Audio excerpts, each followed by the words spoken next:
Yuk. Siti, selamat siang. Selamat siang Pak Santo. Bagaimana kabarnya siang ini? Alhamdulillah luar biasa baik, Bapak. Ya, alhamdulillah Siti, hari ini dengan ada waktu untuk kita melakukan observasi, pra-observasi ya. Oke. Seperti yang sudah saya sampaikan kemarin, saya minta nanti kelasnya Bu Siti akan saya observasi sebagai tugas saya di guru penggerak ini coaching bersama dengan teman secara positif. Setuju dan siap? Oke, sangat setuju Pak. Kalau bisa membantu, insya Allah saya usahakan. Terima kasih Siti. Tapi sebelumnya Siti, ini sebelum rencana kita besok untuk melaksanakan observasi, jadi pada kegiatan pra observasi itu saya ingin bertanya kepada Bu Siti. Oke. Yang pertama, tujuan pembelajaran yang besok akan Bu Siti sampaikan di kelas apa? Ya, untuk besok itu ketepatan materinya bahasa Indonesia. Untuk tujuan pembelajarannya yaitu memahami unsur-unsur intrinsik suatu cerita, Pak Santo. Memahami unsur intrinsik suatu cerita. Ya, betul. Kemudian yang kedua Bu Siti, area pengembangan yang hendak Bu Siti capai untuk pelajaran besok. Oke.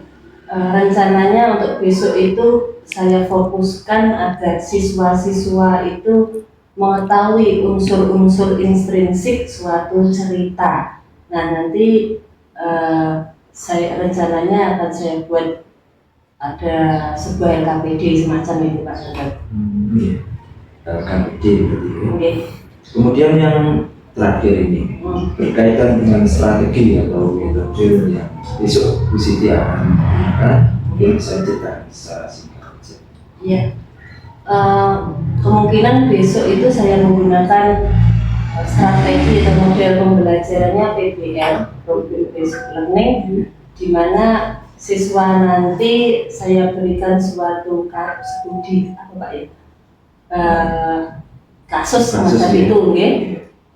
Nanti ada sebuah cerita yang bisa diteladani juga di dalamnya. Nah, siswa akan menemukan unsur-unsur intrinsik apa yang ada pada cerita tersebut, Pak Santo.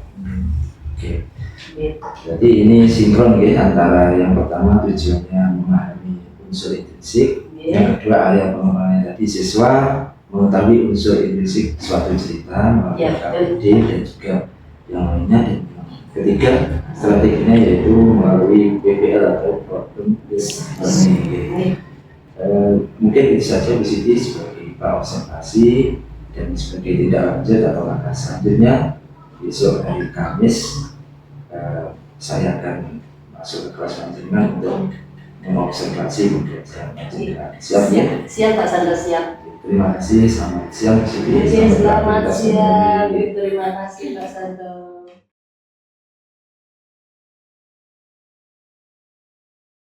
Kalau kemarin kita sudah belajar tentang cerita, hari ini kita masuk ke bab 2. Buku adalah jendela dunia.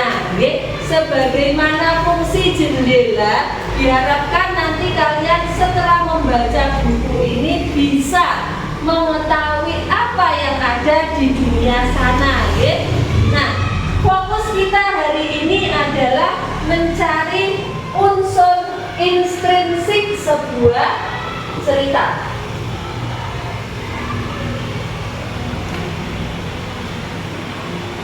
Daun-daun tanaman wortel itu melambai-lambai memanggilku. Jawab kelinci kecil dengan kepala tertunduk. Sebaiknya kamu minta izin dulu ke Pak Rusa. Aku sering melihat Pak Rusa membagikan wortel-wortelnya ke binatang lain yang membelinya ke kebun. Burung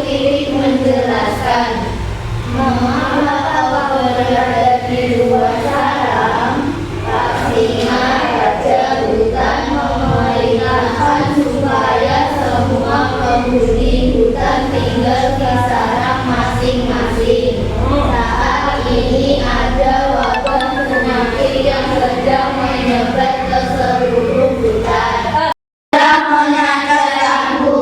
Kelinci kecil bergegas pulang dan berjanji dalam hati tidak akan mengulangi perbuatan ini lagi.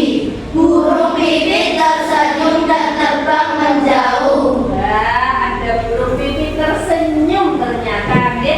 Nah, dari cerita di sini tadi, kalian tahu siapa saja tokohnya? Siapa? Kecil. Ada burung pipit.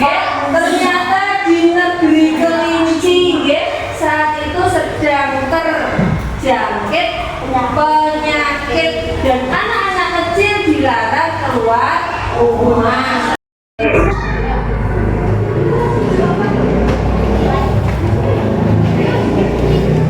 Ya, yuk diskusi teman-temannya.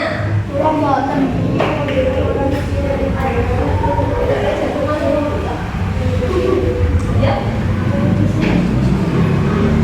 Yang mau latihan yang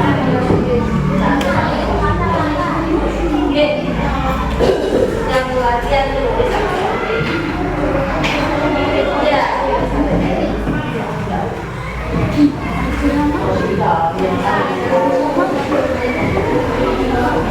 Elif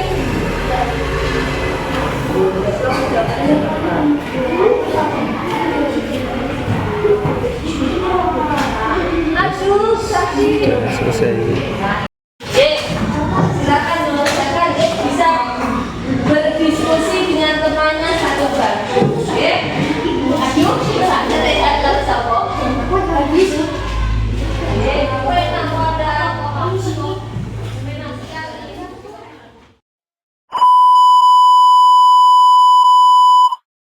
Bu Siti, bagaimana kabarnya?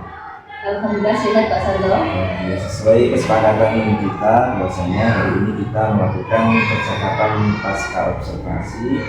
Sebagaimana Bu Siti, Kamis yang lalu sudah melaksanakan kegiatan pembelajaran dan saya observasi.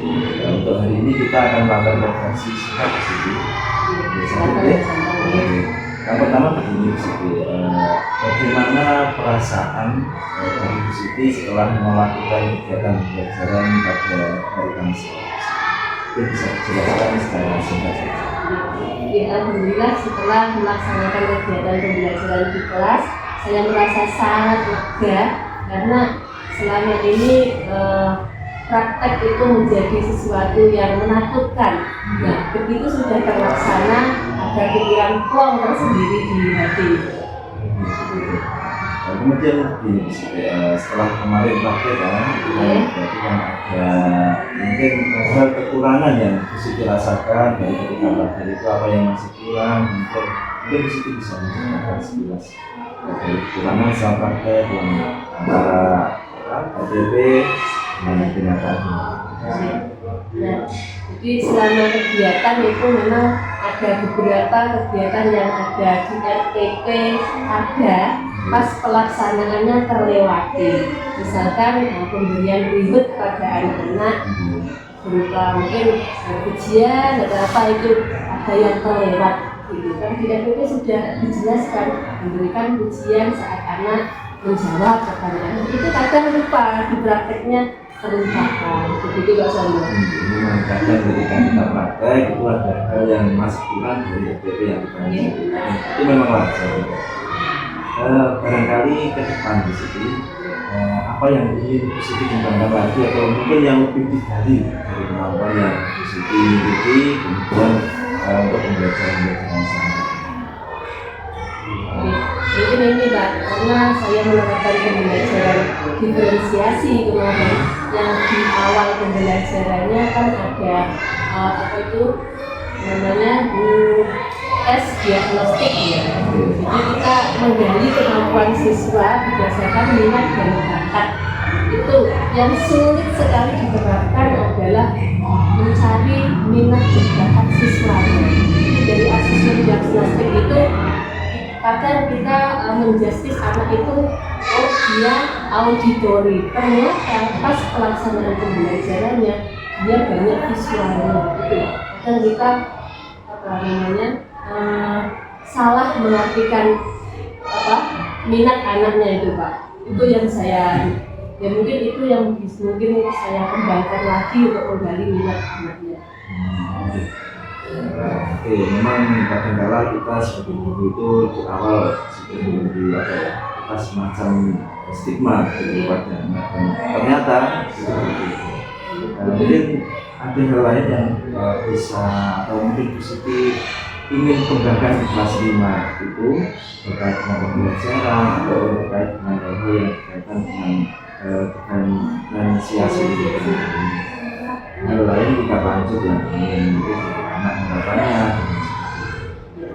Jadi harapannya untuk ke depan saya itu bisa belajar anak itu bisa nyambung dengan minatnya itu Pak. Jadi kalau misalkan dalam satu kelas ada yang suka bercerita, bisa saya gali di situ terus itu kemampuannya di sini. Ada yang suka menggambar, seperti itu Pak. Pengennya Pak, menerapkan pembelajaran sesuai minat anak itu Pak. Memang ini tujuan salah satunya diferensiasi itu kan untuk memenuhi kebutuhan. Saya kira selama saya mengamati di melaksanakan pembelajaran mulai awal sampai akhir saya melihatnya sudah bagus, dan di situ juga sudah merefleksikan berkaitan dengan kekurangan dan juga kemampuan yang bisa dimiliki untuk tingkat kedepannya untuk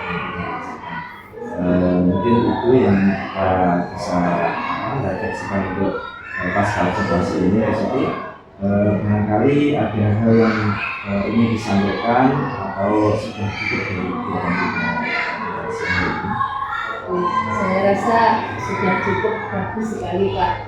Terima kasih saya telah diobservasi. Nah, mungkin memberikan pengalaman juga ke saya karena saya harus belajar bagaimana caranya menghubungi siswa dan menerapkan pembelajarannya ke kelas Pak. Terima kasih sama-sama. Jadi karena memang dalam kegiatan pasca observasi salah satu adalah menggali kemampuan dari Pusiti sendiri, dan jadi setelah melaksanakan pembelajaran akhirnya Pusiti tergugah untuk merefleksikan dan juga kemampuan yang ternyata Pusiti masih terpendam barangkali atau belum disalurkan dalam pembelajaran, maka insya Allah bisa diterapkan. Demikian Pusiti saya ini, terima kasih bersamanya.